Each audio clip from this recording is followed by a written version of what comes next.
ఇతను ఎందుకు వాళ్ళను విడిపించడానికి ఢిల్లీ నుంచి నల్గొండకు రావడం జరిగింది. ఇక్కడున్న మధు గురించి మీకు అందరికి తెలిసిన విషయమే. ఆమీర్ పటేల్ కు మధుకున్న సంబంధం ఏంది? ఆమీర్ పటేల్ కు మధ్యలో ఉన్న శివ చౌహాన్ ఇతను ఎందుకున్నాడు? శివ చౌహాన్ ఎందుకున్నాడు?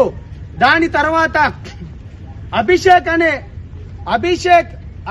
అనే వ్యక్తి, మీరు ఇప్పటిదాకా తను కూడా అభిషేక్ అనే వ్యక్తి ఎందుకున్నాడు? దాని తర్వాత భరత్ చౌహాన్ ఎవరు?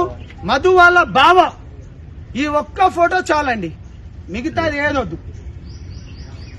ఈ ఒక్క ఫోటో పైన ఇన్వెస్టిగేషన్ చేయండి.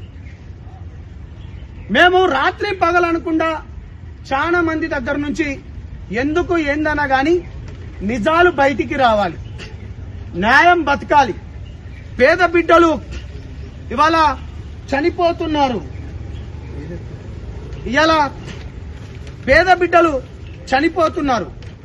దీనికి ఆన్సర్ కావాలి మాకు.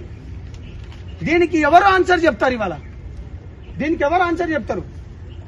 నాకు సంబంధం లేదన్నారు కదా మంగ్లీ గారు, నన్ను మభ్యపెట్టిండ్రు కదా నీతి నిజాయితీ ధర్మం ఉన్నతో. ఇదిగో 28 కొండపల్లిలో, నల్గొండ జిల్లా కొండమల్లేపల్లిలో 28 కోట్లు వసూలు చేసిన ఒక వ్యక్తి నిన్ననే ఎట్లా పట్టణంలో చనిపోయాడు.